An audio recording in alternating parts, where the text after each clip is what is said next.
Nós paramos na semana passada, a dupla responsável por balizar o nosso... Combinaram bem hoje? Cícero e Tomé, combinaram bem o negócio hoje ou não? Hoje vocês já se acertaram lá na entrada. Qual que é a pergunta que nós vamos tratar hoje, Tomé? Isso, olha lá. Semana passada nós chegamos na pergunta 303. A primeira parte nós comentamos, estudamos, discutimos. E essa é uma pergunta que não se esgota na sua primeira apresentação, porque Kardec, sobre o mesmo tema, reindaga os espíritos. Kardec faz uma subpergunta, para que nós possamos então retomar o estudo de onde nós paramos semana passada. Vamos voltar então ao ponto principal, o texto inicial da pergunta 303. Os espíritos que não são simpáticos hoje, poderão sê-lo mais tarde? Essa foi a pergunta que nós conversamos na semana passada. Aliás, é muito interessante, eu não sei se alguém meditou sobre isso, mas é bom que nós pensemos sobre ela. Por quê? Mesmo que nós aqui estejamos tratando somente de espíritos, porque a relação simpática e antipática entre os espíritos, a simpatia e a antipatia é uma característica do ser humano, e nós não deixamos, por estarmos encarnados, de ser espíritos. Então, se os espíritos entre si poderão mais tarde, os que não eram simpáticos, tornar-se simpáticos, sabe o Cunhadão? Sabe? Conhece aquele cara? Sogrão, sogrona, sabe esse povo? Ainda há esperança. Porque vocês vão ter que acabar simpatizando-se com eles. Não importa quanto tempo isso leve. Isso é uma necessidade evolutiva.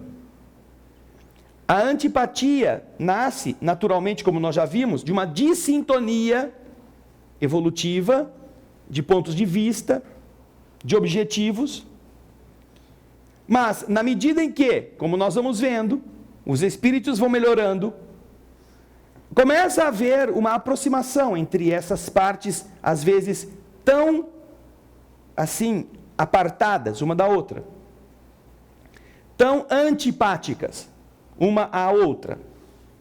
Por isso é que, se nós estamos vendo, na pergunta da semana passada, que já foi feita, os espíritos responderem a Kardec sobre se aqueles espíritos que hoje não são simpáticos vão ser simpáticos um dia, isso se aplica também a todo o grau de antipatia que nós tenhamos em relação às pessoas com quem conhecemos ou com quem nos relacionemos. Nós também vamos ter que nos entender. Os espíritos então respondem naquilo que nós já abordamos na outra semana, que sim, todos o serão. Todos serão simpáticos. Todos iremos nos reencontrar e aprenderemos a nos afinizar. Assim, o espírito que está hoje numa esfera inferior, em se aperfeiçoando, alcançará a esfera onde o outro reside.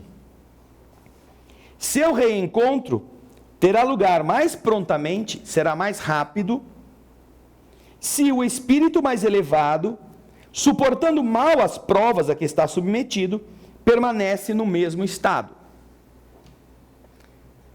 Por que os espíritos não respondem se o espírito mais elevado, suportando mal as provas, se vê reconduzido à retaguarda? Por quê? Por que não é essa a resposta dos espíritos? Levanta a mão, quem pode... Aqui, Alice, o Fábio não levantou a mão, mas ele já fez...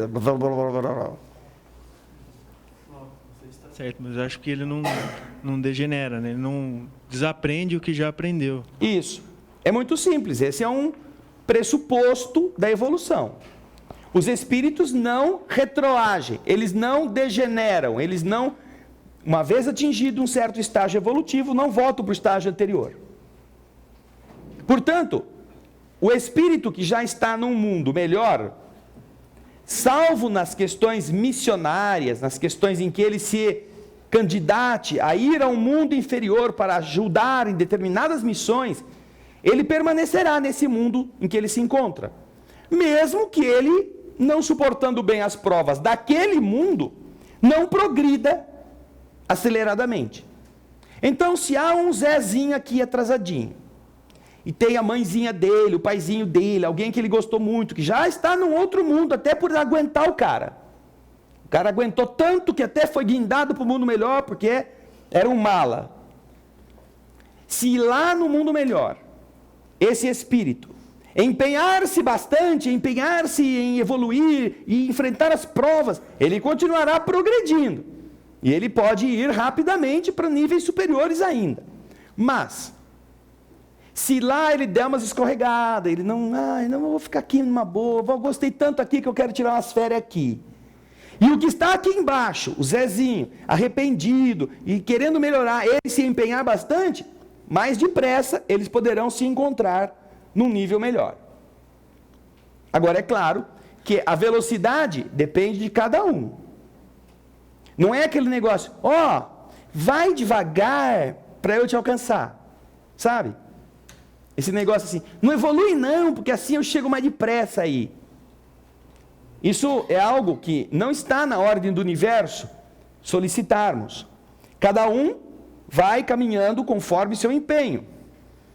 E tem determinadas circunstâncias nas quais o preguiçoso realmente precisa ficar sozinho.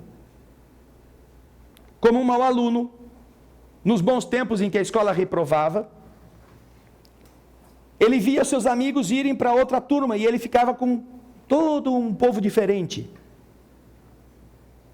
E então, essa alteração é para ele uma vergonha e uma consequência, que são educativas, que são muito úteis, para que ele aprenda a não perder tempo.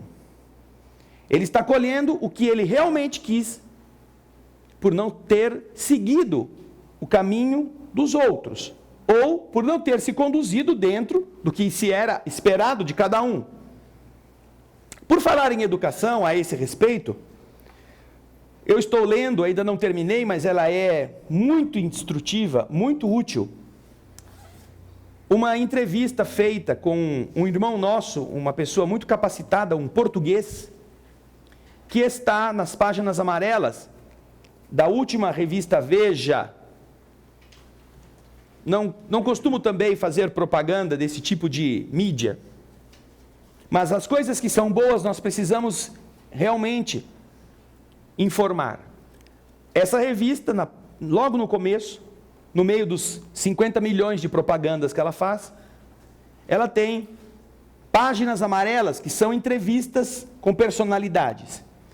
A da última, aquela em que a capa vem estampando a fotografia do Civita, que era o presidente da Abril e que desencarnou semana passada, portanto, é deste final de semana agora, traz uma entrevista com um educador português que está com todos os méritos, lutando para reconstruir aquilo que essa pseudo-pedagogia moderna está fazendo ao destruir certos valores, certos conceitos, sem colocar nada que preste no lugar.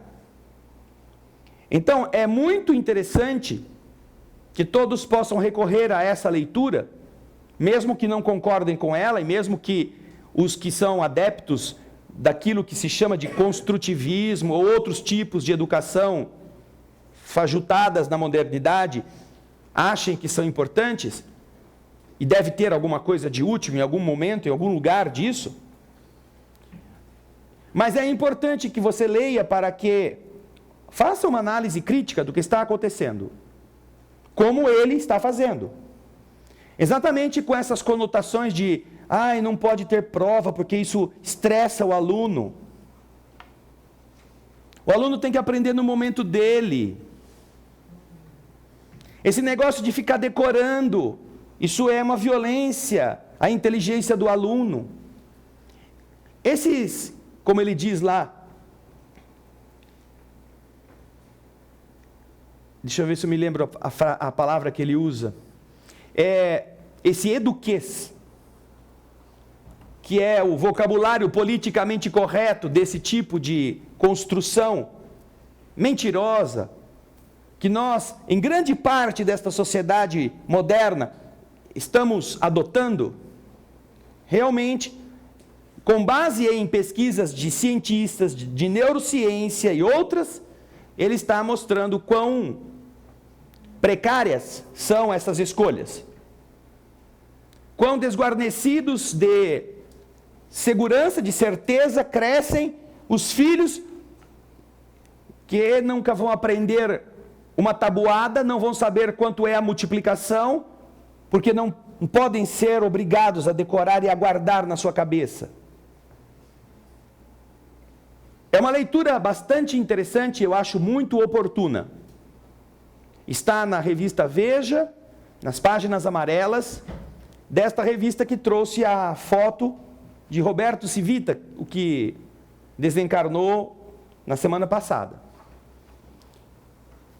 Portanto, naturalmente, que o mau aluno precisa colher os frutos deste caminho que ele escolheu para ele aprender. Ao invés de punir o professor que exige, punir os que são responsáveis por manter os alunos num crescimento, deixar que os alunos tomem conta de si mesmos, deixar que o ignorante diga quando é que ele quer aprender.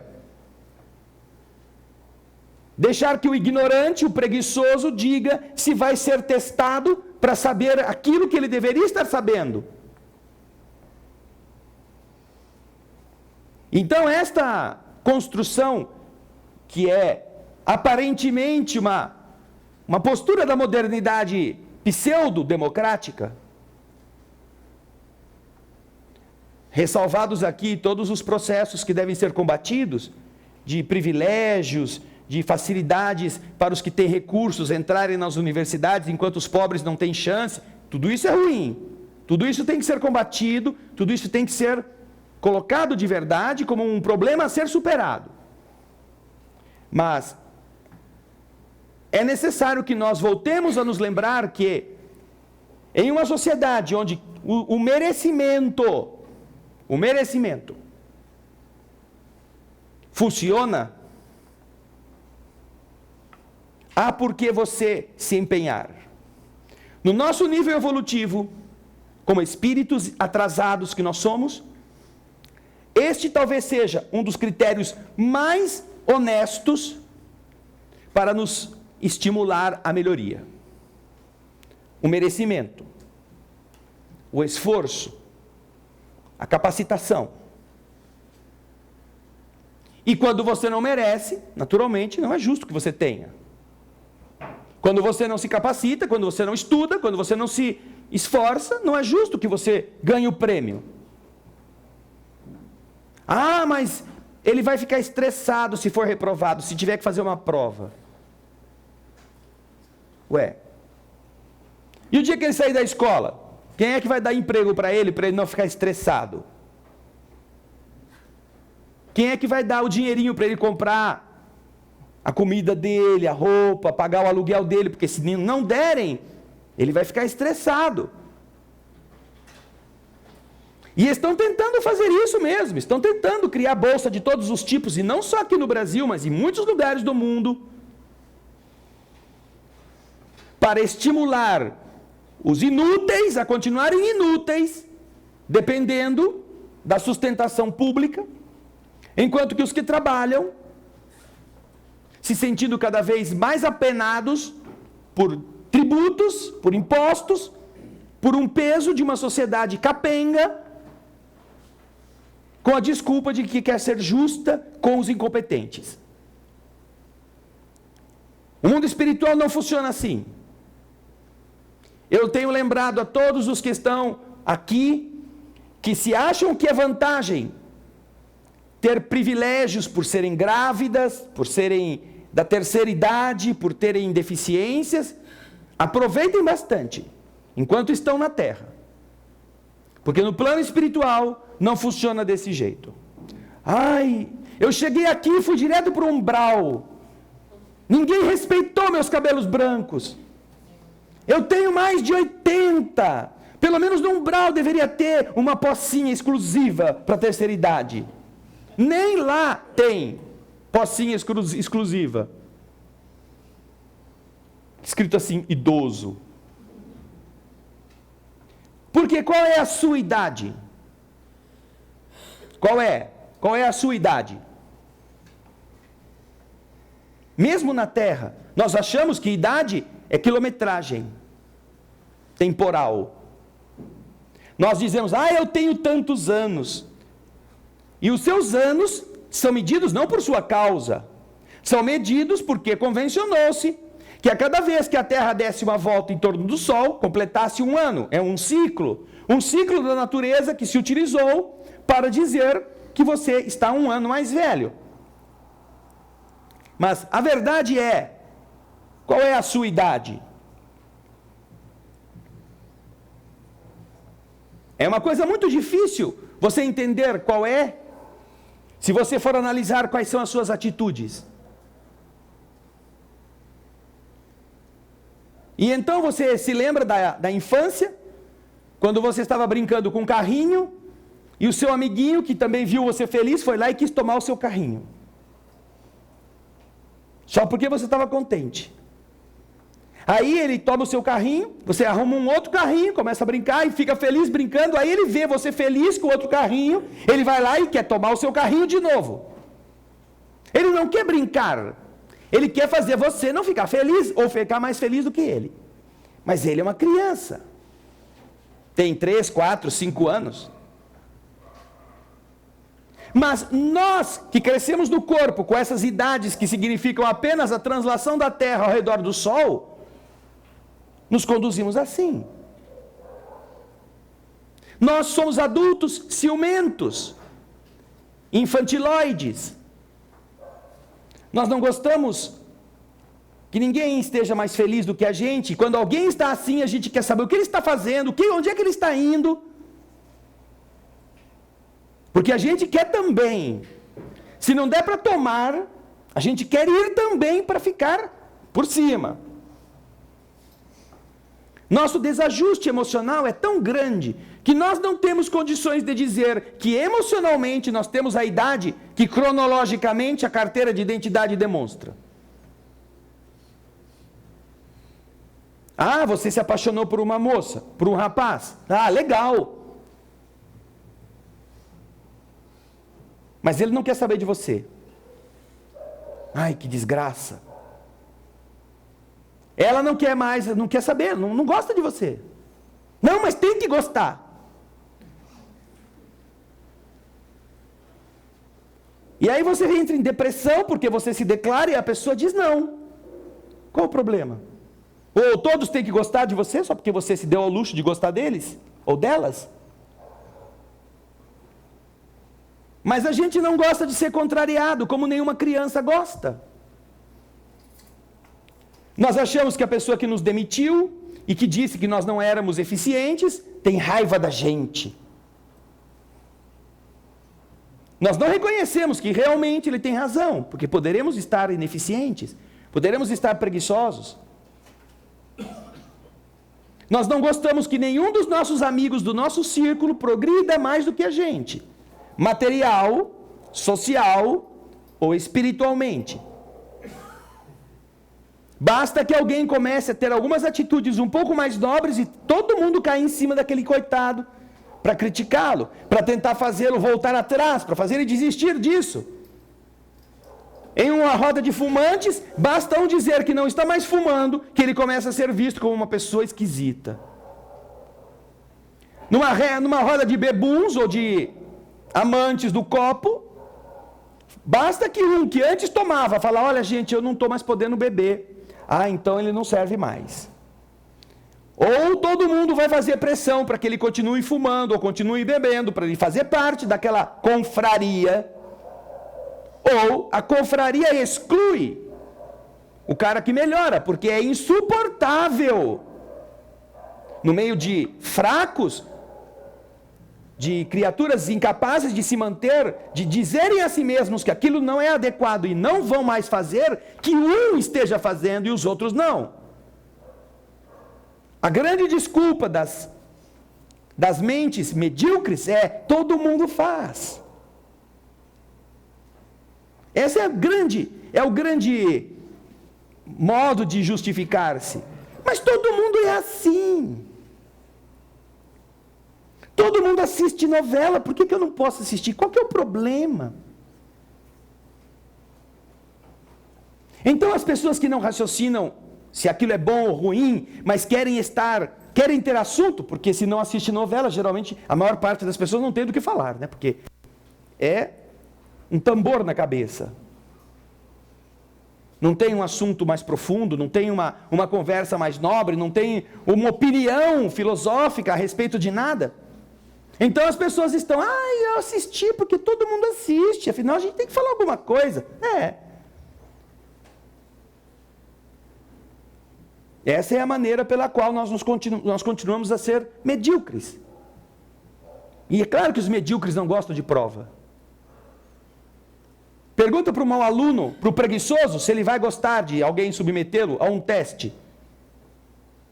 Pergunte. Agora pergunte para o bom aluno. Pergunte para o bom aluno se o professor chegar e der prova surpresa naquele dia, se ele se incomoda. Se é bom aluno, não, tudo bem. Eu tenho estudado, eu vou saber o que eu sei. Agora, os que não sabem, os que não estudam nunca, precisam sempre de prazo. Tem que avisar com muito tempo de antecedência quando vai ser a prova, e ainda assim, os caras deixam para estudar na véspera. Porque o objetivo dele não é saber, o objetivo dele é tirar a nota. E os que estudam na véspera ainda gastam tempo para fazer cola, arrumar um jeito de fraudar, porque o que importa é a nota. E aí sai a nota e eles ficam se comparando: nossa, fulano tirou menos do que eu. Mas você sabe mais do que ele? Será que você sabe? Você tem 60 anos? Será que tem mesmo?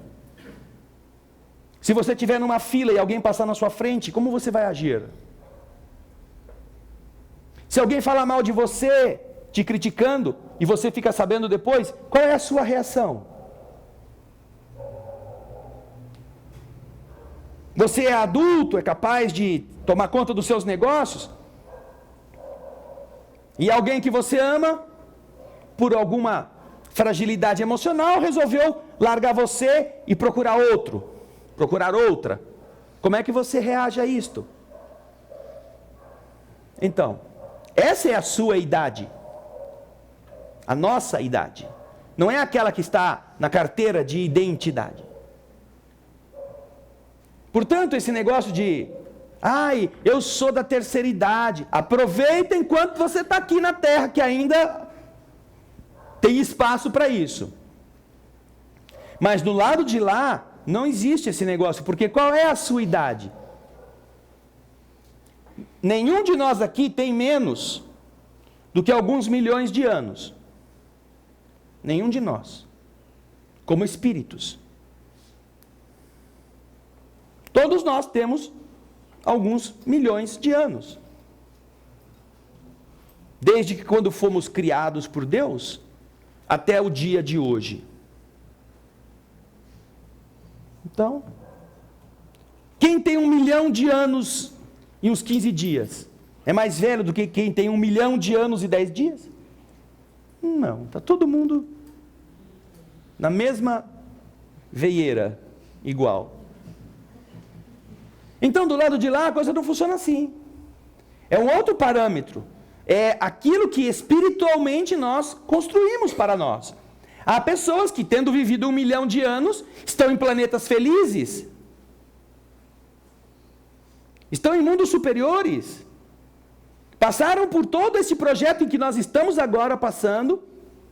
E, vamos dizer, concluindo o nosso 1º milhão de anos, nosso 2º milhão de anos, nosso 3º milhão de anos ainda no mundo de prova e expiação.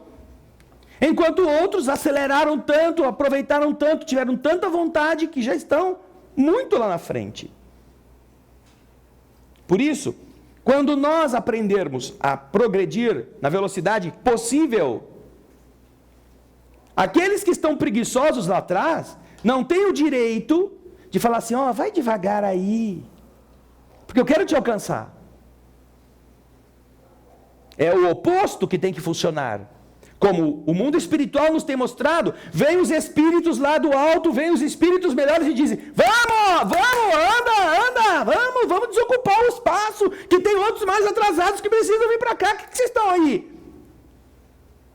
Esquentando lugar no mundo de prova e expiação. Vamos para frente. Esquece as besteiras, perdoa o mal, vai embora. Joga a matéria no lixo, não fica dependendo dela.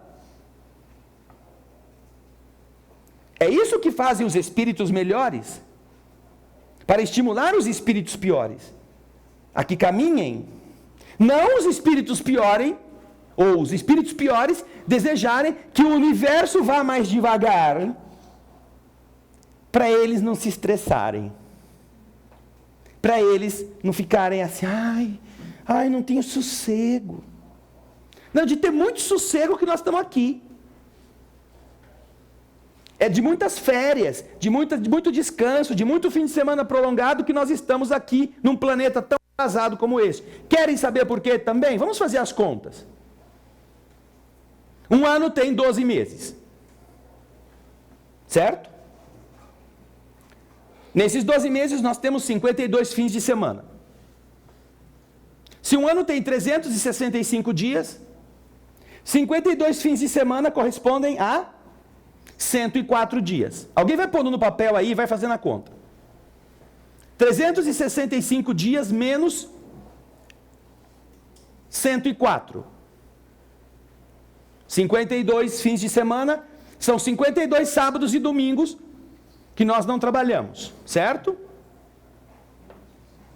Você tira 365 menos 104. 261 dias. Aí, nesses 261 dias, você em um ano tem 30 dias de férias. Certo? 30 dias sem fazer nada. 231 dias. Depois nós temos os feriados prolongados. Se nós tivermos aí uma média de 10 feriados, vamos colocar aí vamos colocar 15 dias entre feriados oficiais e emendas, certo? Menos 15 dias. 216 dias.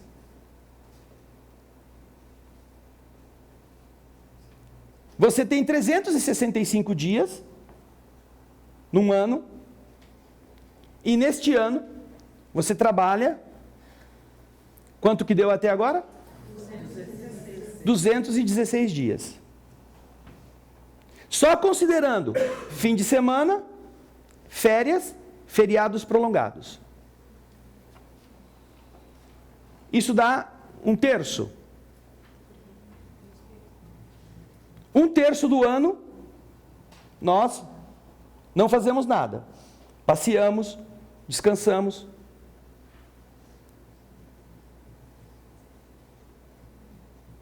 Isso para falar no ano. Existem ainda outras diminuições de tempo que nós devemos computar. Mas que nós não vamos fazer isto para que nós possamos fazer uma outra conta. Vamos fazer de conta que viver 60 anos é bastante. Hoje em dia não é tanto. Hoje, até em defesa de si mesmo, os que são sessentões estão falando, não, hoje tem que viver 90. Né? Vamos fazer então uma conta mais larga para não matar os de 60 tão depressa. Vamos dizer que hoje a média poderíamos considerar como, não é esta, mas para fazer a conta melhor, 90 anos. Né? 90 anos. Faz de conta que todo mundo vivesse 90 anos. Você vivendo 90 anos, a primeira coisa que você constata é a seguinte: 30 anos você dorme. Dos 90 anos que você viveu, 30 anos você dormiu. Porque se você dorme 1/3 de cada dia, 8 horas cada dia, você dorme 1/3 de cada semana, 1/3 de cada mês, 1/3 de cada ano, 1/3 da sua vida. Você dorme 30 anos dos 90. Sobram 60. Pô, mas ainda é bastante. 60 anos. Nesses 60 anos, estão inseridas as outras 16 horas de cada dia. Você tem, então, 8 horas que você dedica às suas tarefas normais. Você levanta, escova o dente, arruma a cama, arruma a casa, assiste televisão, almoça, leva o filho na escola, traz ele de volta, conversa com a vizinha, fica na internet, entra no Facebook. Essas coisas tão úteis, tão importantes, tão assim, formadoras do seu caráter. 8 horas que você fica com inutilidades, sem fazer, a princípio, nada que construa você em conhecimentos mais profundos, em vivências melhores. É claro que alguns aproveitam algumas dessas experiências para melhorar também, mas geralmente essas 8 horas são destinadas a você trabalhar as coisas para que a vida física funcione. Mas nada que seja tão importante para o espírito.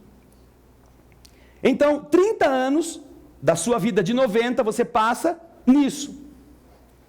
Levando o filho para a escola, cozinhando, lavando louça, varrendo o chão, tirando poeira de berloquinho, trocando de roupa, indo para o shopping, assistindo novela, assistindo futebol, assistindo corrida de cavalo, corrida de carro, luta de boxe.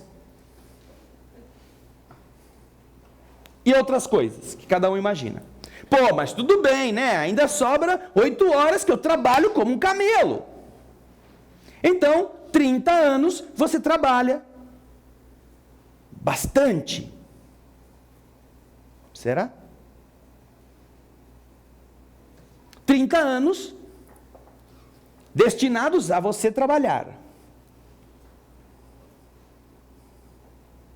Cada ano que você trabalha, você tem 30 dias de férias. Se você trabalhou 30 anos, você tem 30 meses de férias. Considerando que cada ano tem 12 meses, 30 meses correspondem a quantos anos? 2 anos e 6 meses. Já não são, portanto, 30 meses, certo? São 27 meses e meio de trabalho. Nesses 27 meses e meio de trabalho, você teve, em cada ano, quantos foram os dias de folga? Não, no total.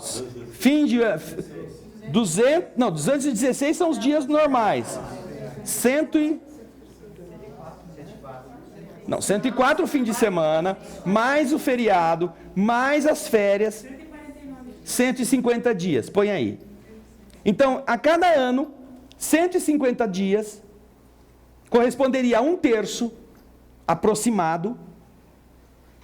Nós não fizemos nada. Então, dos 30 anos trabalhados, 10 anos nós não fizemos nada. Porque são fins de semana, feriados prolongados, que nós não trabalhamos. Você tira então dos 27 e meio, 10 anos jogados fora com essas justificativas do nosso dia, da nossa sociedade. Você tem quantos anos? 17 anos e meio de trabalho. Para ganhar dinheiro. Esse é o nosso objetivo. Você viveu 90 anos, e nesses 90 anos, sem nenhum exagero, se você trabalhar 8 horas por dia, corretamente, Você vai trabalhar 17 anos e meio, mas ainda tem outras regalias. Tem que tirar os 15 anos que a gente não trabalha até os 15. Calma. Calma, meu. Calma. Não, mas nós não estamos nem sendo tão rigorosos assim, senão daqui a pouco o governo vai começar a exigir mais ainda da cada um. Vai começar a cobrar aluguel de você estar em cima da terra do Brasil, né? Mas você tem 17 anos e meio de trabalho. Mas você tem licença-prêmio. Alguns que trabalham você junta aí um tempo de 5 anos, né? Não é assim? Só funcionário público. Funcionário público. Mas vamos fazer de conta que isso também é uma forma de você descontar. Porque os que não são funcionários públicos também tem outras coisas que faltam, que são as abonadas. Quantas abonadas cada um pode dar por ano? Né? Alguns podem, né? 6. Ela está dizendo lá 6. 3 meses de licença-prêmio. Quantas a mulher engravida? 6 meses de licença maternidade. Estavam, inclusive, dando a licença paternidade também, não era? A licença paternidade para você ficar em casa ajudando a mulher a dar de mamar para a criança.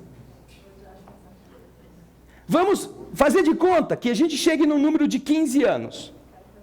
De 90 anos vividos, imagine isso. Você trabalha 15 anos. E trabalha para ganhar dinheiro. Ou melhor, você trabalha não para produzir, não para se realizar. Você trabalha, geralmente, o mínimo que pode para ganhar o máximo que você acha que tem direito. Por que nós estamos num planeta de prova e expiação? Por quê? Porque esse é o lugar do preguiçoso.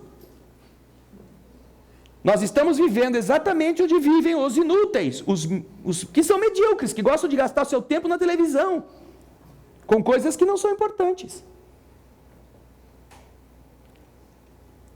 Procurem raciocinar nesse cálculo e vocês vão ver que ele não está em nada forçado. E nós estamos considerando 90 anos de vida, como bem lembrou o Rui, que tem uma infância, que você não trabalha, porque não pode, e uma caducidade, que você também não pode trabalhar, porque as forças te faltam. Sem contar nesse cálculo os tempos que você ficou doente, que você não foi trabalhar por licença médica, que você teve algum problema, teve que fazer cirurgia, etc, etc, etc. Ou seja, nos emprestam 90 anos e a gente devolve 15. Geralmente para ganhar dinheiro, durante os quais a gente pensa que progrediu. É um absurdo isso na economia do universo. Só mesmo num plano de prova e expiação. Porque o que nós aprendemos que nos planos superiores, nos mundos melhores, não tem esse negócio. Mesmo em volta da Terra, nos níveis evolutivos mais elevados, vibratoriamente falando, o que mais os espíritos fazem é trabalhar. Trabalham sem parar. Tanto que os conselhos que às vezes a gente encontra nos livros de Humberto de Campos são exatamente estes. Gente, aproveite bastante enquanto vocês estão de férias aí na Terra, porque o negócio por lá de cá é cabeludo. Se você está, não vejo a hora de eu morrer para eu descansar.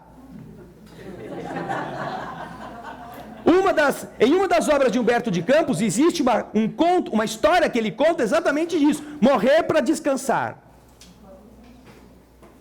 Não sei se é Luz Acima, se é Contos e Apólogos. O título é Morrer para descansar. E é aí que você não vai descansar mesmo. Porque do lado de lá, o trabalho é da essência da vida. E você não ganha nada. Ainda lá em nosso lar falaram que tem o bônus hora. Tem gente louquinha para ir para o nosso lar ganhar uns bônus hora. E mesmo assim, vejam só que interessante, mesmo assim em nosso lar, sabe o que acontece? O governador da cidade ganha o mesmo que o operário. O mesmo. A mesma quantidade de bônus hora que o governador ganha, o operário recebe. Agora, em nosso lar, sabe quem ganha mais que o governador? Qualquer pessoa que estiver em trabalho sacrificial ganha 2 vezes mais que o governador. E se você ainda quiser ganhar mais do que ele, basta que você se disponha a educar os outros como professor. Aí você ganha 3 vezes mais do que o governador. O bônus hora destas individualidades que trabalham nestas áreas é o triplo do que o governador da cidade ganha. Agora, não se esqueça de uma coisa, nosso lar fica na região umbralina. Esse povo que fala, eu não vejo a hora de ir para o nosso lar. Eu não estou querendo ir para o umbral, não. Eu quero ir para coisa melhor, porque nosso lar ainda é umbral. Daí, se você desejar uma coisa boa, nosso lar, pode riscar. Agora, fique contente se você conseguir chegar lá, em nosso lar. Mesmo se você dispensar o bônus hora, eu quero ir para o nosso lar, não precisa pagar nada. Eu fico lá, quietinho, mesmo que eu trabalho, não ganhe um tostão. Tudo bem. Porque nós não estamos sequer em equilíbrio, em evolução, em disciplina de espírito para chegar em nosso lar sem passar pelo umbral. É uma coisa trágica. O que os espíritos estão vendo em nosso caminho para nós mesmos é uma coisa trágica, que eu acho que deve ser a pior dor que eles passam quando nos amam. É ver como nós somos igualmente necessitados e igualmente preguiçosos. E essa preguiça, nós só vamos lastimá-la quando chegarmos do lado de lá, na hora da verdade. Aí sim. Poxa vida, por que eu não tenho uma outra recepção? Porque você não merece. Mas por que eu não mereço? Você não fez nada. Vivi 90 anos. E aí então? Aí o cara vai fazer essas contas. Só que aí ele vai botar ainda mais coisa que nós não estamos pondo aqui, porque ele sabe que nos dias que você foi lá trabalhar, você matou da semana inteira, uns 2 dias você matou. Fumando, eu tenho 15 minutos para fumar. 1 hora de almoço. Das 8 horas que você trabalha cada dia, tem 1 hora de almoço. Tem, muitos têm. Pode ser você que você não tem, mas...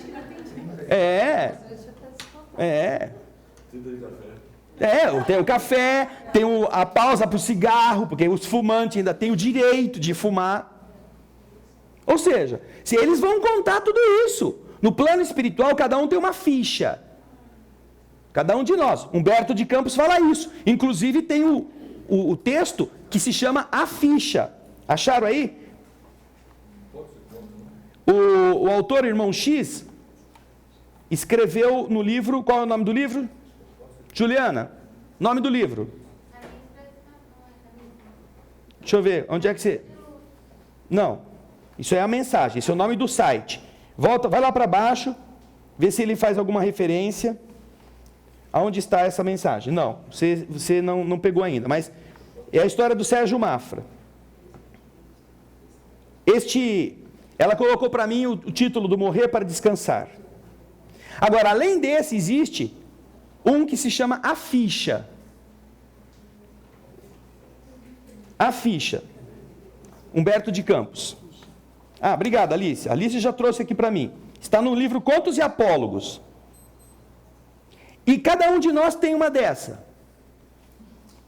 Sem exceção. João Mateus, distinto pregador do Evangelho, na noite em que atingiu 50 anos de idade, no corpo físico, depois de orar, enternecidamente com os amigos, foi deitar-se. Sonhou que alcançava as portas da vida espiritual e, deslumbrado com a leveza de que se via possuído, intentava elevar-se para melhor desfrutar a excelsitude do paraíso, quando um funcionário da alfândega divina aproximou-se e lhe lembrou solícito: João, para evitar qualquer surpresa desagradável na sua caminhada para frente, convém dar uma olhada na sua ficha. O viajante então recebeu um primoroso documento, em cuja face leu, espantado: João Mateus. Cícera,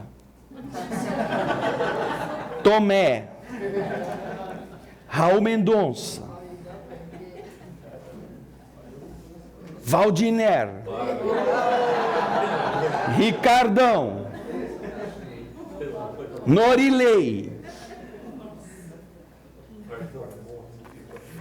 Cada um vai ter a sua. Aí vem escrito: Renascimento na Terra em 1904.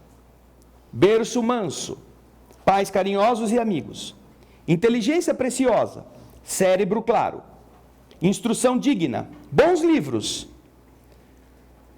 juventude folgada, boa saúde, invejável noção de conforto, sono calmo, excelente apetite, seguro abrigo doméstico, constante proteção espiritual, nunca sofreu acidentes de importância. Aos 20 anos, empregou-se no comércio. Casou-se aos 25, em regime de escravização da mulher. Tudo lá, hein? Tudo lá. Todos os detalhes. Católico romano até os 26. Presenciou sem maior atenção as 672 missas. Aos 27 de idade, transferiu-se para as fileiras espíritas. Compareceu a 2.195 reuniões de espiritismo na Sociedade Beneficente Bezerra de Menezes.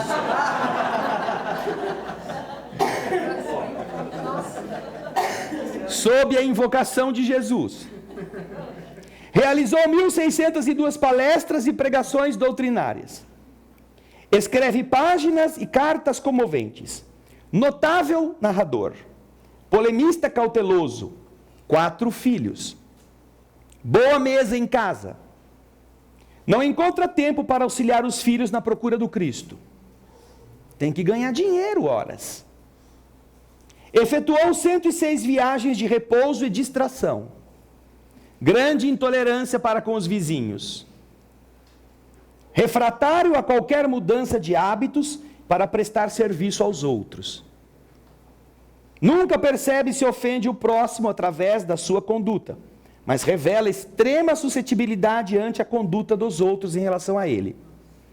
Relaciona-se tão somente com amigos do mesmo nível. Sofre horror às complicações da vida social, embora destaque sem parar o imperativo da fraternidade entre os homens. Sabe defender-se com esmero em qualquer problema difícil. Além dos recursos naturais, que lhe renderam respeitável posição e expressivo reconforto doméstico, sob o constante amparo de Jesus através de múltiplos mensageiros, conserva bens imóveis no valor de 600 mil reais e guarda em conta de lucro particular a importância de mais 302 mil reais. Para Jesus, que o procurou na pessoa de mendigos, de necessitados e de doentes, durante toda a sua vida deu 90 centavos. Para cooperar com o apostolado do Cristo, já ofereceu 12 reais em obras de assistência social e vendeu 1 talão de pizza. Tá tudo aqui, ó. Tá tudo aqui. Débito. O que significa essa palavra, débito?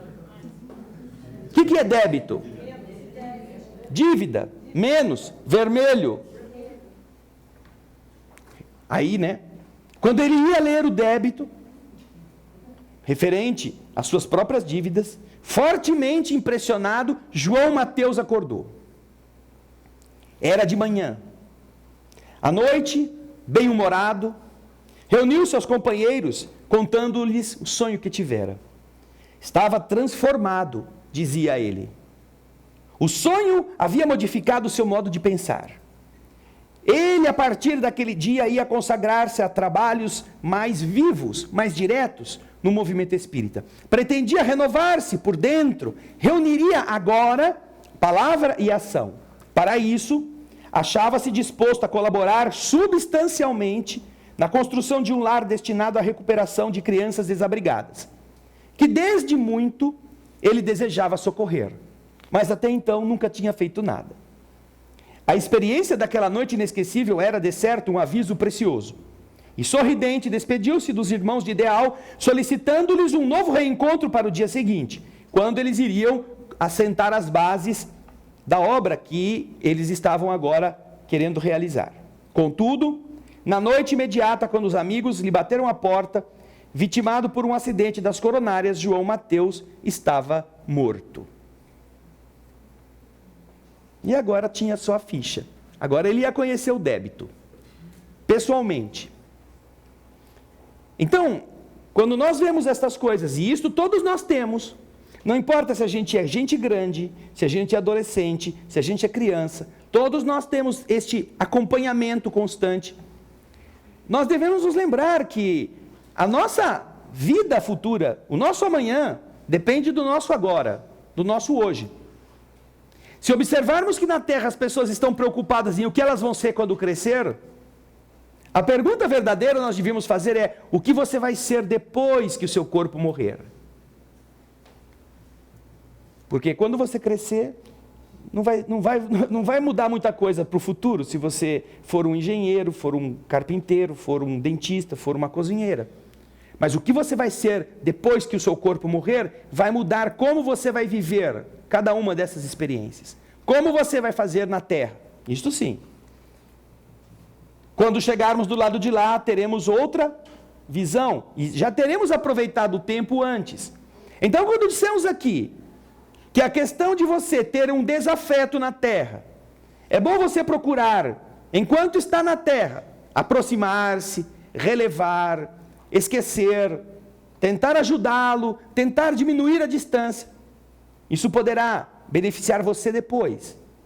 Porque fatalmente, se você é alguém que tem ódio de uma outra pessoa, essa outra pessoa, numa próxima vida, vai ser seu filho. Não vai ter outra saída. Porque só o sentimento de amor que pai e mãe têm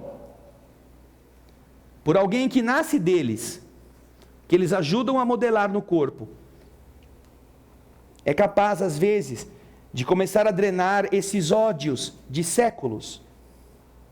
Estes ódios que fazem criaturas se matarem em vida. Quando nós não aprendemos a vivenciar uma aproximação dentro de um padrão menos assim imposto, imperativo, nós certamente nasceremos de nossos inimigos ou os receberemos no nosso ventre. E você vai ter que amamentar aquela pessoa que um dia você já odiou. E vai amá-la. Porque não importa que o passado você esqueceu. Você agora tem um bebê que chora de fome. E você quer que ele não morra. A lei do universo é muito linda. Mas se você até se arrepia agora, só de pensar que você vai ter que ser pai ou mãe do seu cunhado, da sua sogra, do seu sogro, para evitar isso, aproxime-se. Comece a se tornar mais fácil, mais amigo, mais amistoso, agora. Porque com isso, você atenua o antagonismo e aprende a lição, enquanto é tempo, sem precisar desses choques brutos, desses momentos difíceis. Porque depois, dentro de casa, enquanto a criança é criança, tudo bem, você ainda domina, mas depois que cresce o monstrinho, se ele não recebeu de você um bom ensinamento, que lhe dê uma base, no período da adolescência, ele vai começar a ficar com um antagonismo, que é algo que ele já viveu outrora, contra aquela pessoa. E aí fica aquela fase, né? Do adolescente não querer conversar com o pai, não querer conversar com a mãe, não quer nem ouvir a voz. Aí prefere os amigos da rua, que são idênticos, nos mesmos conflitos, e não quer saber, porque acha que pai castra, que mãe é uma chata, que é quadrada, que não entende, não é? E só lá na frente, para os que são descabeçados, só lá na frente, quando eles estiverem batendo a cara no muro chapiscado, é que eles vão, poxa vida, não é que minha mãe, meu pai gostavam de mim? Só depois de muita burrada, de muito sofrimento, é que aí então aquele ser vai se lembrar das coisas boas que recebeu. Obviamente nos casos de pais que foram bons pais. Por isso, quando nós vemos aqui que nós todos seremos sim espíritos afins, é bom a gente começar a construir essa afinidade agora. Lentamente, com calma, mas com persistência. Para que a gente não tenha que depois sofrer pela falta dessa afinidade e precisar de um choque muito maior em uma circunstância que a gente não domina, que nos é imposta pelo destino ou pela nossa necessidade de afinização. Essa foi a pergunta da semana passada. Alguém aqui tinha levantado a mão? Nós ainda vamos para a pergunta seguinte, tá bem? Vamos lá. Nessa pergunta, na segunda, quando você disse que, aqui está dizendo que um espírito, se o outro ficou preguiçoso onde estava, o que ficou aqui embaixo alcança ele. Mas faz de conta que a pessoa evoluiu lá. Ela pode pedir permissão para ficar na região até o outro chegar? Bom, nós temos este exemplo, olha. Dr. Bezerra, certamente não precisa mais estar na Terra. É um espírito que amou o suficiente para já estar levado pelos espíritos superiores a mundos muito melhores. E ele pede, por amor, que ele permanecesse na Terra. Enquanto ele sentisse a necessidade de um irmão que estivesse chorando, ele pede a Maria que permita que ele fique. O amor pode. Como pode também voltar em uma missão para ajudar alguém. Algum espírito com quem você tem uma ligação e você peça esse esforço e sacrifique-se por isso. Pode sim. Mas é uma condição excepcional. Isso não faz o Dr. Bezerra merecer ficar aqui. E ficando aqui, já que você quis ficar tanto tempo lá, agora vai ficar aí para sempre. Não. Ele está aqui por amor. Como um médico vai às palafitas, nos igarapés das selvas, por amor. E fica lá tentando resgatar aquelas criaturas. Mas aquele lugar não é dele. Ele está lá em tarefa. Certo?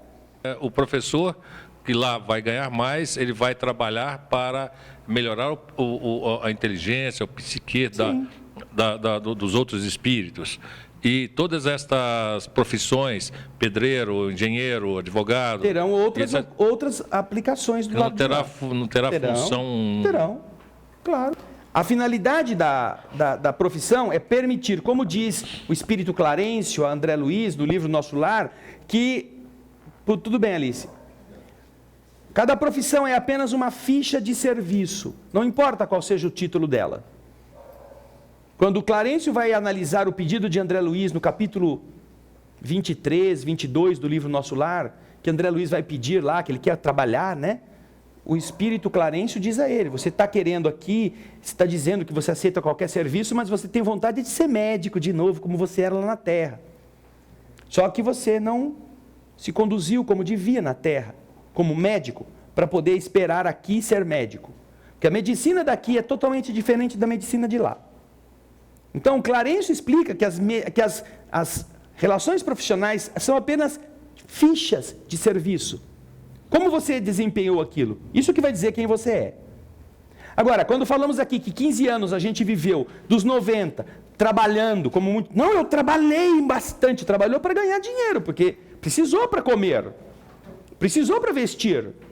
Não é que isso seja ruim, mas... Geralmente, com a desculpa de trabalhar para ganhar dinheiro, nós esquecemos de trabalhar para ser útil.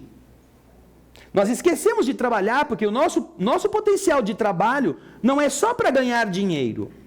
É também para desenvolver-nos, é também para ajudar a coletividade, é também possibilidade de você ser uma pessoa que renove ânimo de outros que estão abatidos. Mas, geralmente, as pessoas trabalham o tempo de trabalho para ganhar o sustento e só. Não trabalham para se melhorar. Até porque é tanta correria nos dias atuais que a pessoa às vezes nem tem muito tempo de pensar. Está tão cansada que quando chega em casa quer dormir. Não quer estudar, não quer melhorar, não quer se aperfeiçoar. Ou gosta tanto de ganhar dinheiro que esquece do resto. Portanto, a finalidade que quando aqui abordamos essa temática é que nós observemos quando a maior parte das pessoas está lutando para sobreviver, a chamada tarefa do ganhar o pão, se essas pessoas que estão lutando para isso, já não têm o pão necessário para elas, se já não conseguiram, com o seu esforço, garantir a comida para casa, a escola para o filho, a roupa para todos, um pouquinho de lazer, ou ela ainda está querendo mais? Não, mas qual é o problema de querer mais? Não, não há problema. Mas, se você tem tempo, e o tempo que você poderia dispor dos seus 15 anos de trabalho, você poderia estar usando, quem sabe 3, 4 anos disso para prestar serviço voluntário, no seu trabalho mesmo.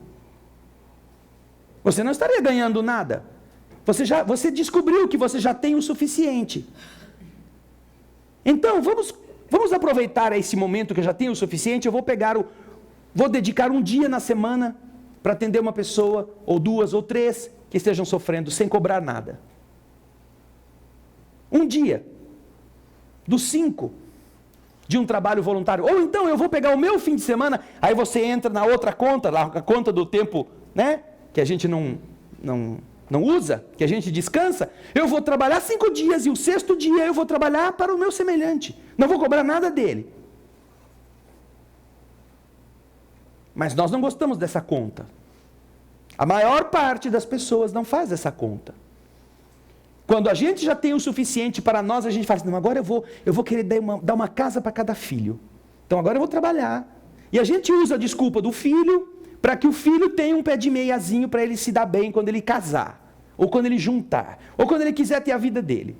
Aí o filho vai, você está com a desculpa, né, de estar trabalhando, você está gastando sua energia, que podia estar sendo usada em uma coisa boa para outras pessoas, usando para você fazer o que você gosta. O ser humano gosta de ganhar. Aí então os filhos, cada um tem a sua casa, eles precisam arrumar uma dívida para fazer agora para os netos. Cada filho agora tem um neto, tem 2, deu um filho, deu um neto para cada um, para eles agora eu vou garantir a faculdade do meu neto.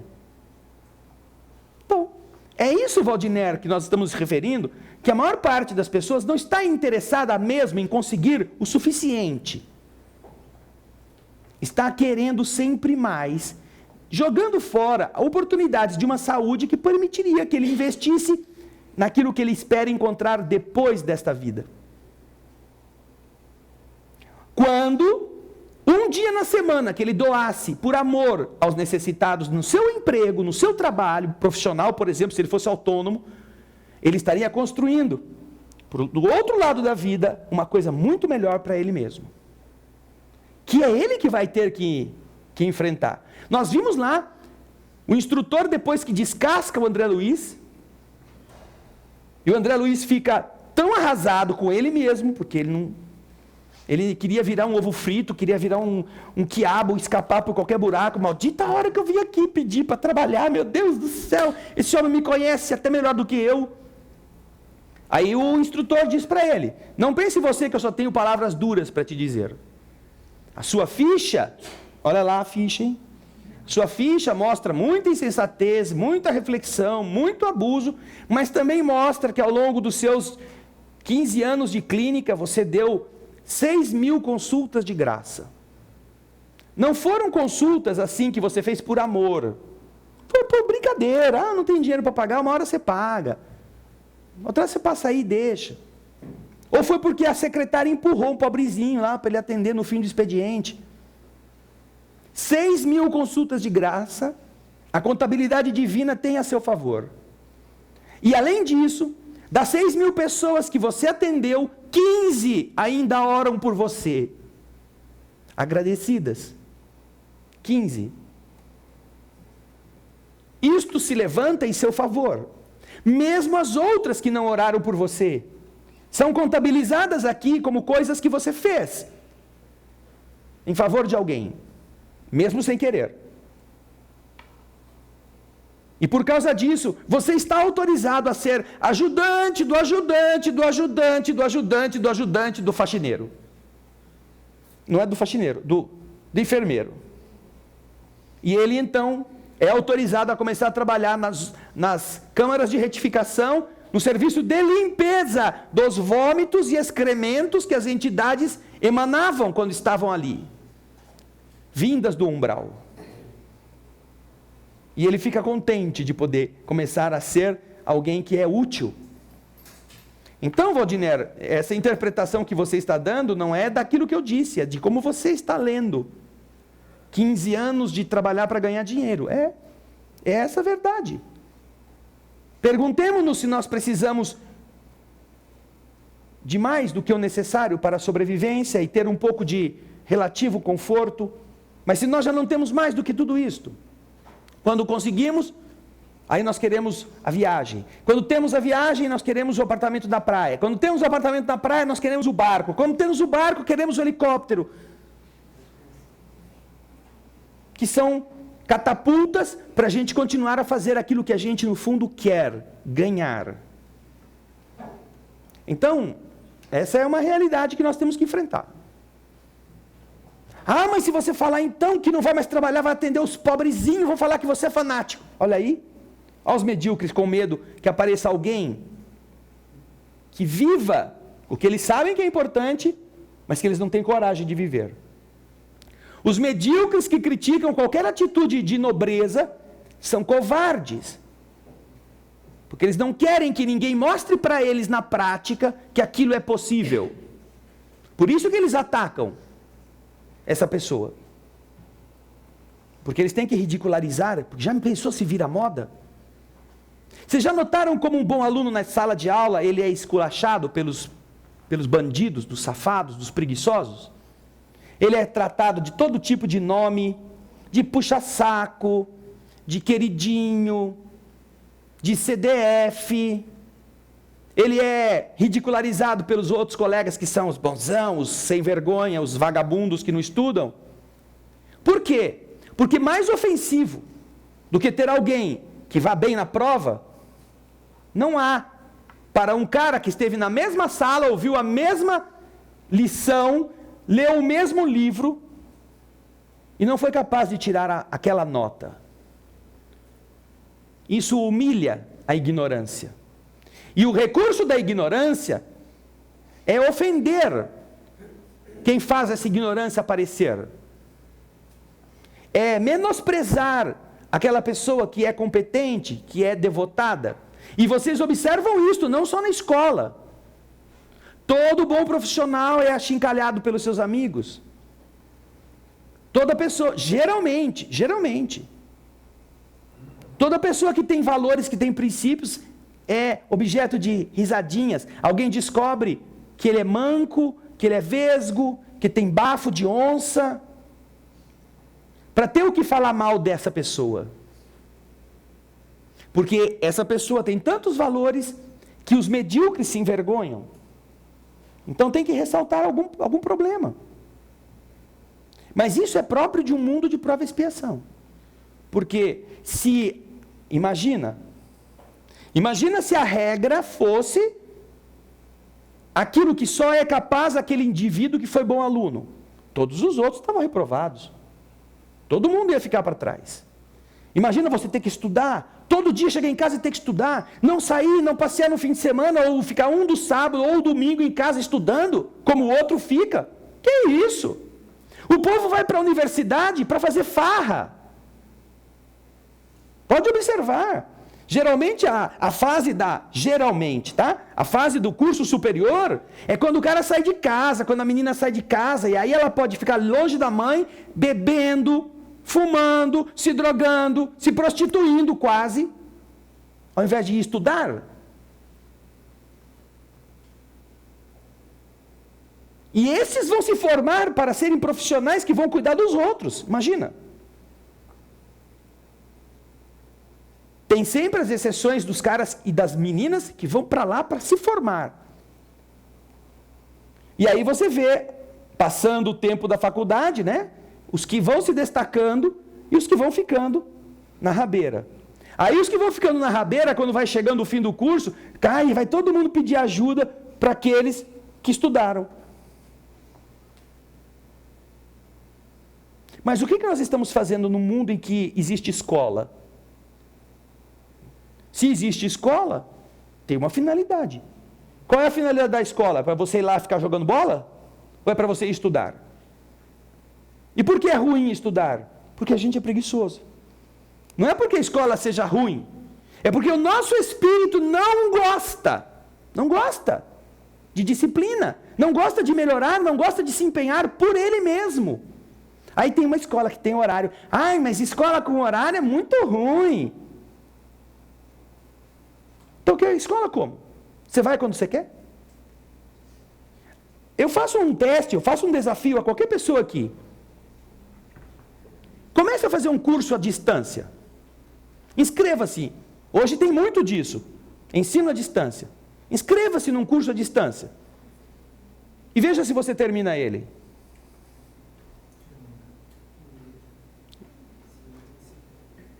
A maior parte não termina. Porque é a distância.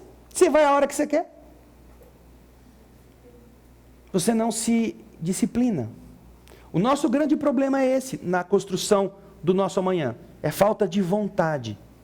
Nós queremos herdar o paraíso de graça, sem esforço. Mas não é assim a regra. Iludem-se os que pensam que é desse jeito. Não é.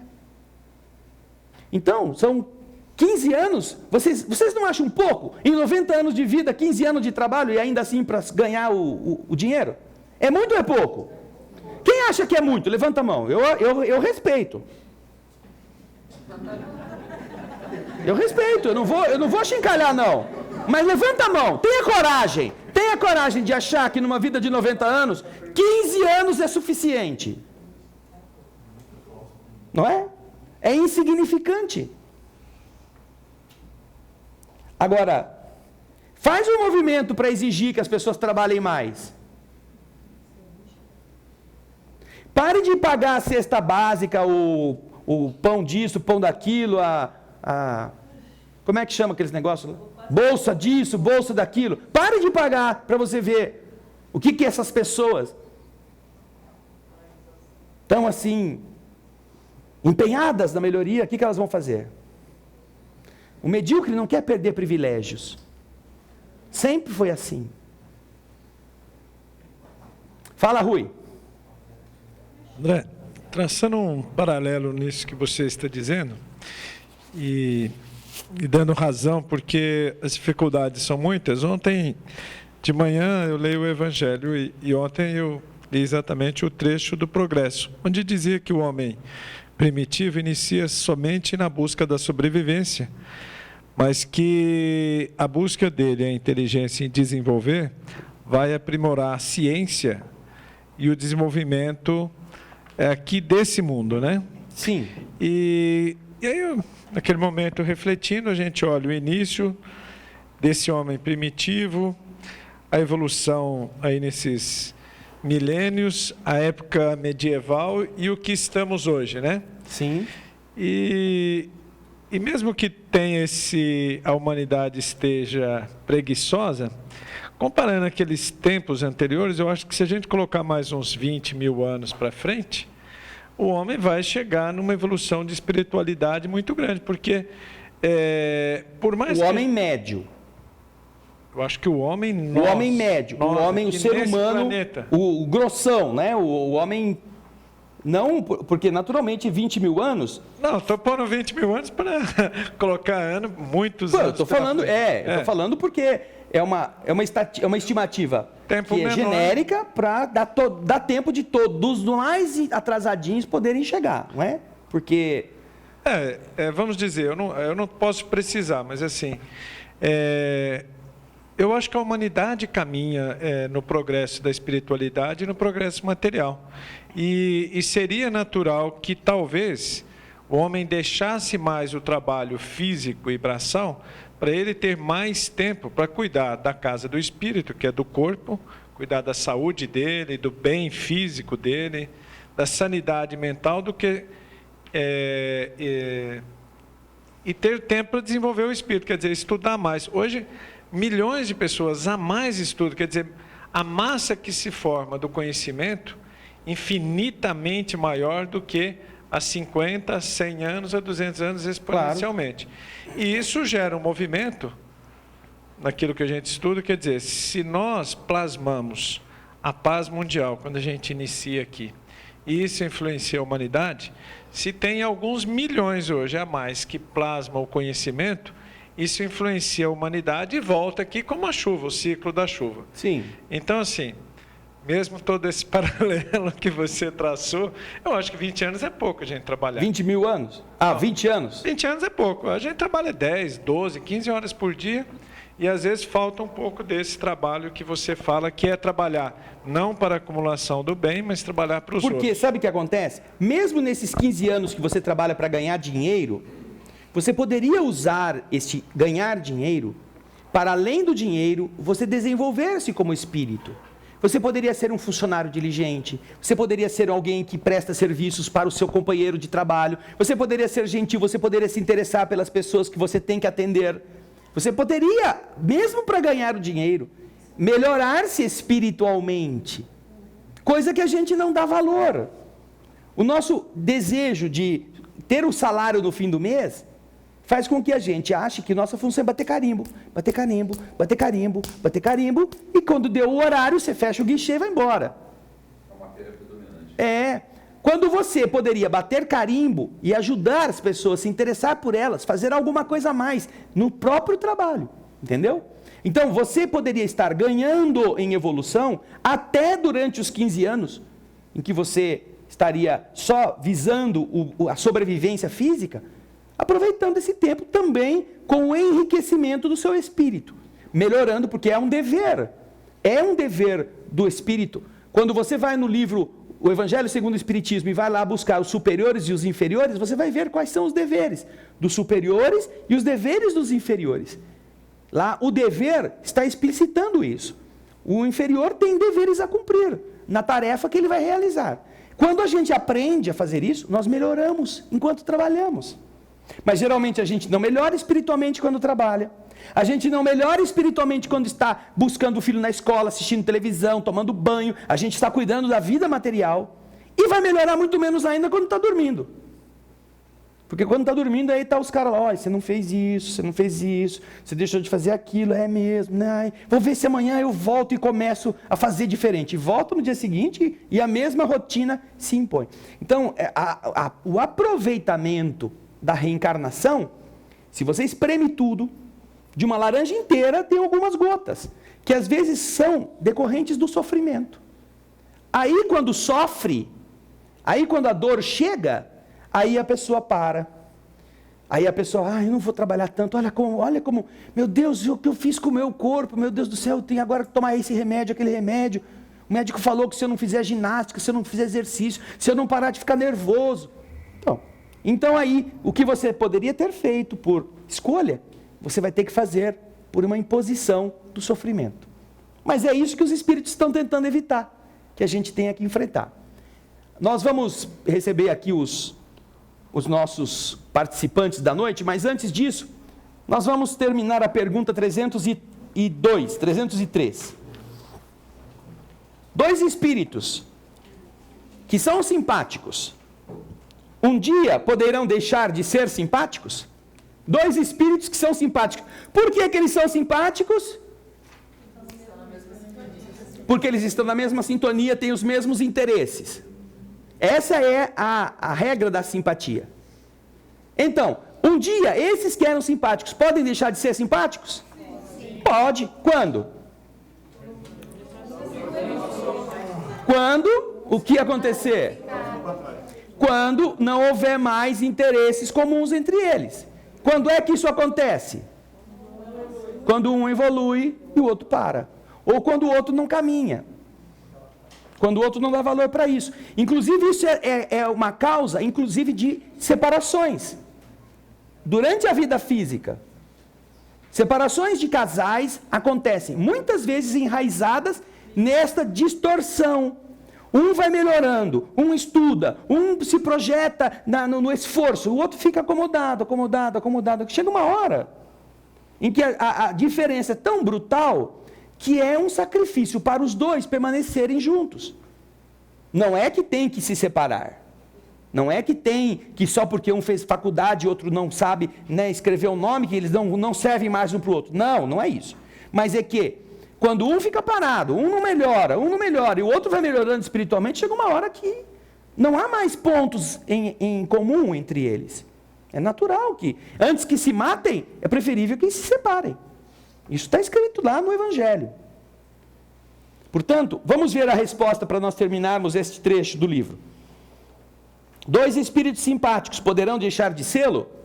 Resposta: certo, sim, se um é preguiçoso. A teoria das metades eternas é uma figura que representa a união de 2 espíritos simpáticos. É uma expressão usada, mesmo na linguagem vulgar, e que se faz necessário não se prender à letra. Os espíritos que a usam não pertencem certamente a uma ordem mais elevada. A esfera de suas ideias é necessariamente limitada e se expressam seus pensamentos pelos termos de que se serviram durante a vida corporal. É preciso, portanto, rejeitar essa ideia de que 2 espíritos, criados um para o outro, deverão um dia, fatalmente, reunirem-se na eternidade, depois de estarem separados durante um lapso de tempo mais ou menos longo. Então ele volta aqui à reflexão sobre a questão das metades eternas. Você é simpático hoje, amanhã pode deixar de ser. Você não é simpático hoje, amanhã pode tornar-se. Não existe um ser pela metade que precisa encontrar outra metade para depois eles serem uma coisa só. Para sempre. Tá bem? Com isso nós terminamos esse trecho. Na semana que vem vamos para a lembrança da existência corporal. Pergunta 304 e seguintes.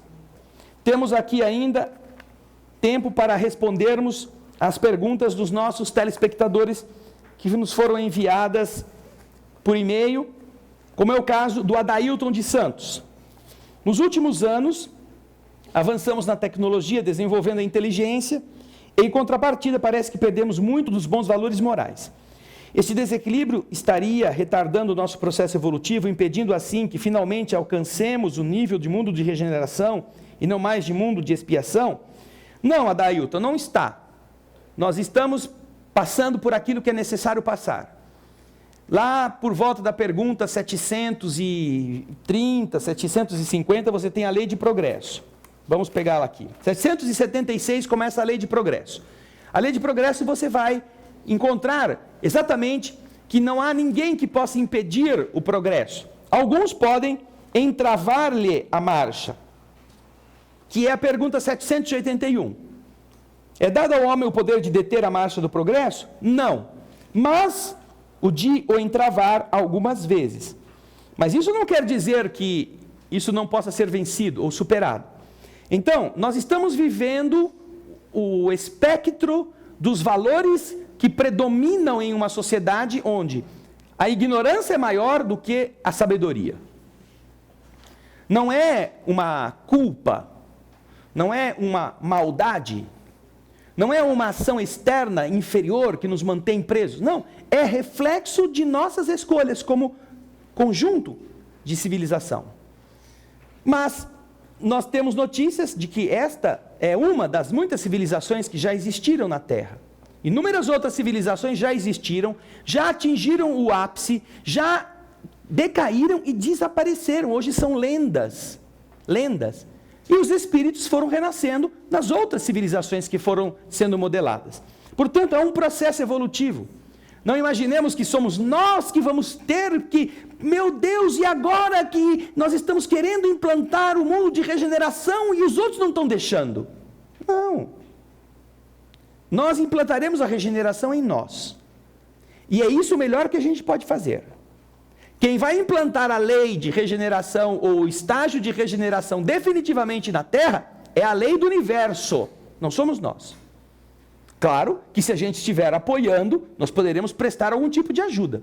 Mas é a lei do universo que diz, até aqui vai. Daqui para frente, as coisas têm que ser diferentes. Quem não se adequar, não fica mais.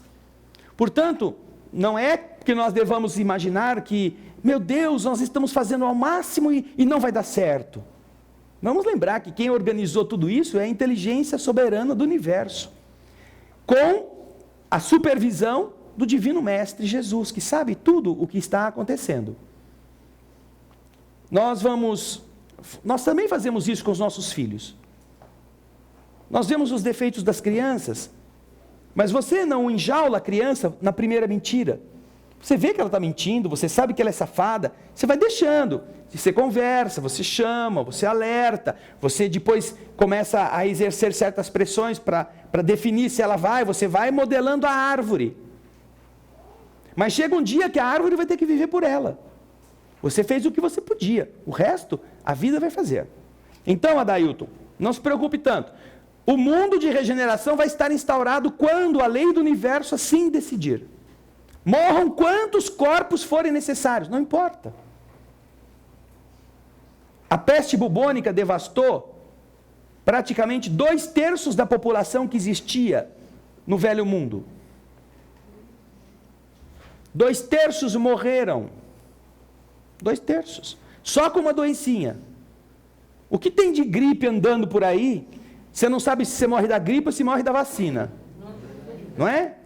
Agora, fora isso, tem os transgênicos que também vão matar você de um jeito ou de outro.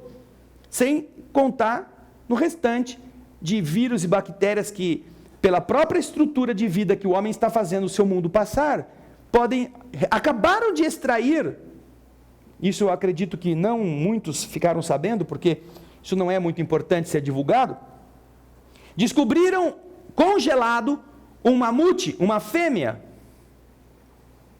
num solo chamado permafrost, que é o solo que fica constantemente congelado. Tão fresco o seu corpo, que extraíram sangue do mamute de 10.000 anos. Isso significa que também vírus, bactérias que possam estar congelados, no momento em que o degelo vai trazendo a superfície em temperatura mais quente, condições de eles se multiplicarem, facinho pode produzir uma epidemia tão devastadora que não sobra ninguém na Terra. Facinho. Aliás, fica um monte de gente preocupada se os ETs que estão por aí vão matar a gente, se eles vieram aqui para nos escravizar, para pegar o nosso ouro, para pegar nossos recursos naturais. Meu Deus, vamos ter que nos preparar, compra uma garrucha, bombinha, compra traque, cada um compra o que pode, porque quando eles invadirem vai ser uma tragédia. Imagina, quem fala isso não tem, já devia ter sido banido da Terra para um planeta pior, porque é um lerdo de raciocínio. Você acredita que um ser que consegue sair do outro lado da galáxia e chegar aqui com a sua nave, vai ficar esperando a gente arrumar umas garruchas para dar os tiros nele, para vir roubar a gente aqui? Qualquer um desses pode perfeitamente modificar uma bactéria, jogar na atmosfera. Em 15 dias não tem mais ninguém aqui, eles ficam dono de tudo, sem um tiro. Nós estamos fazendo isso conosco, os homens estão fazendo isso consigo mesmos, desenvolvendo bactérias e usando guerras químicas, guerras bacteriológicas para obter vantagens, sem ter que ficar dando tiro ou matando os outros. Nós vamos ficar de cabelo em pé, se ainda tiver algum cabelo, quando nós descobrirmos o que o ser humano está fazendo com ele mesmo, na verdade, de verdade, o que os governos estão fazendo com o seu povo, os governos, cientificamente falando. Nós vamos ficar assim arrepiados de termos elegido essas pessoas. E de termos nos orgulhado de que, graças a Deus existe a democracia, porque eu tenho poder. Nós vamos ficar envergonhados disso. Quando de verdade, talvez do outro lado da vida, depois de termos sido assassinados por eles, a gente vai descobrir como funciona esse sistema. Mas vocês acham que os seres que têm tecnologia para viajar de um sol a outro não vão saber como é que tira o doce de criança? Né? Por isso, olha, né, existem muitas outras maneiras de se conseguir essas, entre aspas, vantagens, se isto fosse o objetivo deles. Não precisavam estar esperando a gente chegar aqui em 2015, 2020, para depois invadir a gente com aqueles drones, aqueles bichos que descem, e aí vira um monstro e mata todo mundo. E aí os caras saem da terra com balão para explodir, jogar uma bomba atômica dentro da nave deles, para ver se... Aquela coisa romântica que dá ibope no cinema, né? Então, Adailton, obrigado pela sua pergunta, e a gente espera que você esteja, como sempre, empenhado em fazer a sua renovação para que a regeneração comece em você, como começa em mim, como começa em nós, independentemente do dia que a lei disser, daqui para frente é a regeneração. Porque quando esse dia chegar, quem não estiver nela, está danado. Nós temos uma palestra que fala assim, o título dela é, em que voltagem você funciona? 110 ou 220? Falamos sobre isso. Você é motor novo ou é motor velho? Porque motor velho não vai aguentar. A Marlene Sodré de Leopoldina, ela diz assim, a humildade de coração é tudo o que almejamos. Será que essa vontade é realmente verdadeira ou é esforço que fazemos? Bem, a humildade interior é a virtude que nos ajuda a progredir de forma mais rápida. Por quê? Porque ela é o nível no qual se encontram os espíritos melhores do que nós. Quando Jesus nos ensina que nós devemos ser humildes, não é que isso a gente tem que ser bonzinho, a gente tem que ser assim, passar fome, andar de roupa rasgada, a gente tem que pedir esmola, não pode tomar banho, se bem que alguns até gostam de ser humildes nesse sentido, né? Não gosta de tomar banho. Mas que Jesus, mas que coisa difícil ser humilde. Não, não é por isso. Ele está dizendo, olha, aqui onde nós estamos, para onde vocês se candidatam, para você entrar aqui, as coisas são desse jeito. Quem não entra aqui, quem não tem essas condições, não consegue entrar. Então, faz de conta que existe um país na Terra em que não existe a gripe que mata todos os outros de fora. Condição para você estar livre da gripe, entrar nesse país. Condição para entrar nesse país, aprender a falar a sua língua. Então, se você não aprende a falar a língua, você pode até pegar o navio, que lá você não entra. Agora, se você aprendeu a falar a língua, chegou lá, você fala a língua, então pode entrar. Assim, a língua da evolução para os níveis melhores se chama humildade. Jesus explicou isso. Se nós não formos desses que cultivemos, de verdade, não adianta falar de humildade sem senti-la, sem vivê-la. Então, a nossa vontade tem que estar endereçada neste caminho, para que nossas atitudes possam realmente estabelecer a rotina necessária para que isso seja parte do que nós somos. Lembremos-nos, se você tem dúvida de entendimento a respeito do que é humildade, lembre-se que a palavra humildade vem de humus. Humus é adubo. Adubo é esterco. Esterco é dejeto. Dejeto é uma coisa que ninguém considera e todos desprezam, mas é aquilo que todos põem nas plantas para que elas cresçam. Ser humilde é ser isso. É ser adubo. Não fisicamente, espiritualmente. Essa é a simplicidade da humildade. Não querer ser mais do que você é, ter noção do que você é e atuar dentro daquilo que você é. Obrigado, viu, Marlene? Um abraço para você. O sobrinho da Marlene, o Juan, no Rio de Janeiro, diz assim, como é vista no mundo espiritual a prática da tatuagem?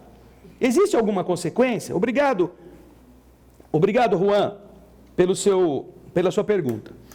Todos nós temos escolhas, fazemos escolhas. E essas escolhas demonstram o nosso grau evolutivo. Então, temos muitos caminhos. E estes caminhos vão demonstrando o que é importante para nós. Existem os que escolhem fumar, os que escolhem abster-se. Existem os que escolhem casar e os que escolhem permanecer solteiros. Existem os que escolhem manter uma alimentação vegetariana, macrobiótica, e os que se alimentam de outros tipos. O mal não está no que você escolhe. O mal está naquilo que de mal ou que de prejuízo você produz para o seu organismo. Porque, em primeiro lugar, você tem responsabilidade com o seu corpo. E, em segundo lugar, está no porquê que você fez. Qual é o seu objetivo? Eu costumo dizer, às vezes, em algumas palestras, já abordamos esse tema. A pessoa nasce com uma mancha aqui no ombro. Uma mancha de vinho do Porto, por exemplo. Uma coisa avermelhada aqui. Ai, ela não pode usar camiseta cavada, não pode usar blusa, não pode ir na praia, que ela tem vergonha, todo mundo fica olhando. E ela, então, não vê a hora de ela conseguir fazer uma cirurgia plástica para tirar a mancha do vinho do Porto. Aí ela arruma dinheiro, trabalha feito uma camela, consegue, vai fazer, faz a cirurgia, tira a mancha do vinho do Porto. E depois ela vai e faz uma tatuagem, uma aranha em cima. Pô, já está tatuado pela vida, fica com a tatuagem, né? Vai pôr a mancha, de cima da mancha vai pôr uma aranha. A mancha dava vergonha, a aranha não. Por que ela precisa da aranha? Cada um vai construir a sua ideia. Agora, se desse procedimento decorrer uma infecção, uma hepatite, alguma contaminação, ela é responsável. Como é responsável pelo problema cardíaco, o guloso, que come carne cheia de gordura, que não faz ginástica, que não preserva o corpo físico nesses excessos. Não é a tatuagem que é o problema, é o que ela demonstra que nós fazemos e o risco a que nos expomos. Eu vi hoje uma notícia, mulher completa 102 anos pulando de uma ponte de bungee jump. Aniversário dela, de 102 anos, eu acho que ela quer voltar para o lado de lá depressa, porque não aguentou, amarrou o elástico na perna e foi pular da ponte com 102 anos. Ou seja, isso é mal? Não é mal em si, mas ela precisava disso. Poderia completar 102 anos fazendo uma conferência para explicar para os mais novinhos, para essa moçada mais jovem de 80, de 75, como é que faz para chegar no 102? Educar, mostrar que ela está vitalizada. Não, mas ela quer mostrar que ela tem saúde pulando de cima de uma ponte. Aí com os ossinhos tudo meio desgastado, a hora que o negócio para ela, aí, rebenta a caixa torácica, o cérebro sai pelo pé, e aí morreu. Pô, o mundo espiritual ajudou a velhota a viver 102 anos e para comemorar isso ela se mata. Ou se expõe ao risco de morrer. É problema pular de ponte? Não é problema, mas todo mal que você submeter a um organismo que não é seu, demonstra que você é um espírito que não está entendendo o que tem que fazer. Agora, se não podemos colocar isso entre bem e mal, porque não é essa a noção que nós temos da doutrina espírita, nós podemos, e aliás devemos, em quaisquer das escolhas que fazemos, perguntar: por que eu estou fazendo isso? Por quê? Por que eu estou usando essa roupa transparente? Por quê? Por que eu estou usando essa saia, que na verdade é uma bandana? Aquilo que a mulherada usa na cabeça, hoje ela usa na cintura. Sabe? Por quê? Por que eu preciso disso? Por que eu estou tomando esse copo de uísque? Por que eu tenho que me embriagar para ir numa festa? Só para eu me enturmar com os meus amigos? Para eu ser feliz, eu preciso estar alcoolizado? Se nós fizermos essas perguntas, e aí, é claro, insere-se a tatuagem, o piercing, insere-se o tipo de alimentação que a gente escolhe, o estilo que a gente quer viver, o tipo de cabelo, quantos berloques a gente pendura pelo corpo, tudo isso está inserido nisso, porque tudo isso demonstra quem a gente é. Para quê? Por quê? Então você assuma que você tem vaidade, assuma que você quer mostrar o seu corpo para atrair o olhar dos outros, assuma que você quer mostrar-se para seduzir outras pessoas. Não fique usando essa... Não, é que está todo mundo usando, isso é normal. Não. Isso é essa normalidade que as pessoas utilizam como desculpa para viver o grotesco. Mas isso não é o normal. É o normal deles. Mas atrás dessa desculpa tem um porquê. Por que você precisa viver com um estilo? Você tem que ter um estilo de alguma coisa? Por quê? Para você ser você. Então você tem um problema de caráter, um problema de personalidade. Você não sabe ainda quem você é. E é bom fazer esse raciocínio Não para a gente se sentir menor do que os outros, mas para a gente conhecer-se. Para nos conhecermos e saber, poxa vida, aí eu tenho um ponto fraco. Eu tenho um ponto frágil. É bom eu começar a perceber minhas atitudes para que eu não seja vítima desse ponto frágil mais para frente. Porque isso pode acontecer. Não por causa da tatuagem, mas por causa daquilo que levou a pessoa a fazê-la.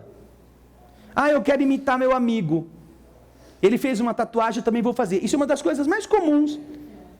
Ah, minha amiga fez uma tatuagem, eu também vou ter. Qual que é o problema? Não há problema nenhum de você fazer. Mas você fazia porque a sua amiga fez. É você não saber o que você quer para você. Você está querendo imitá-la. Assuma que você quer fazer. Eu quero fazer. Ah, minha amiga fez, eu achei bonita, eu acho bacana, eu quero fazer. Então assuma isso e corra os riscos. Corra os riscos de depois você, do lado de lá, eventualmente ser considerado uma pessoa que expôs o seu corpo a um risco desnecessário.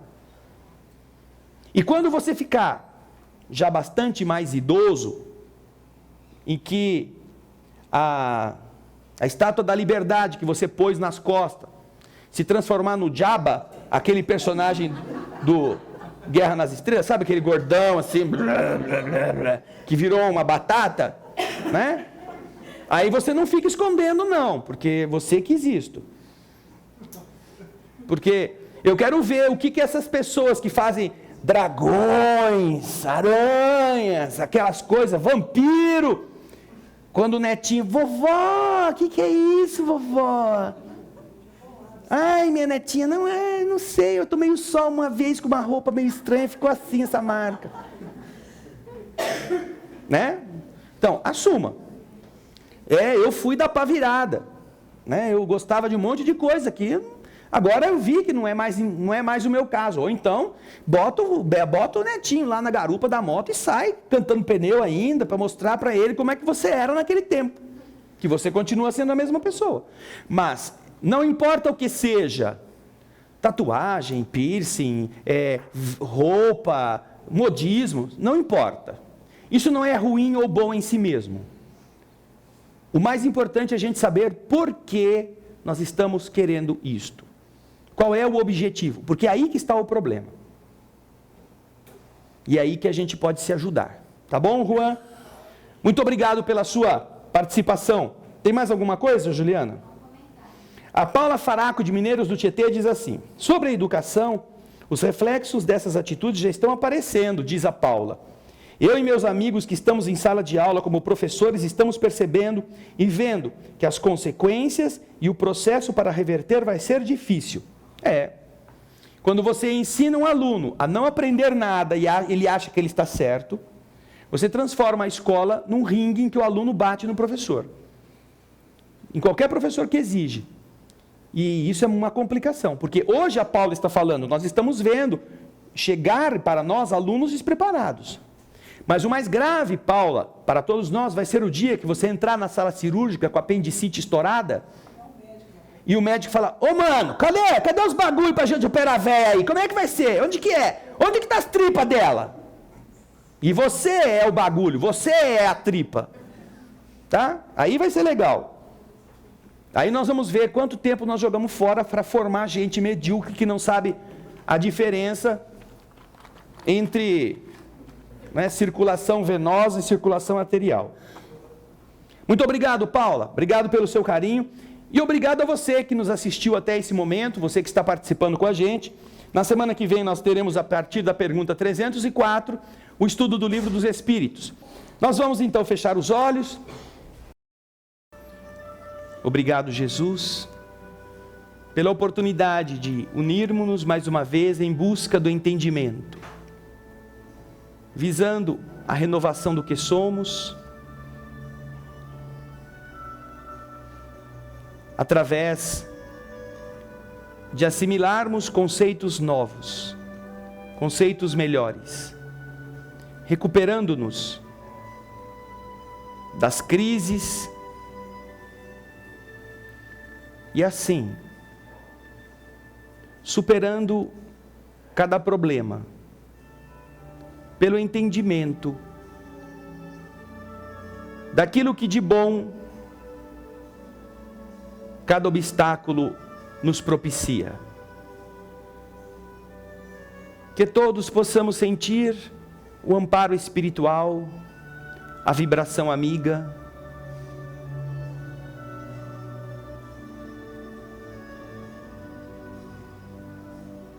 de maneira a que em cada coração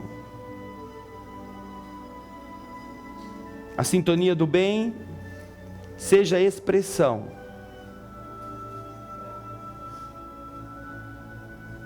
de um mundo melhor que nasce em nós mesmos.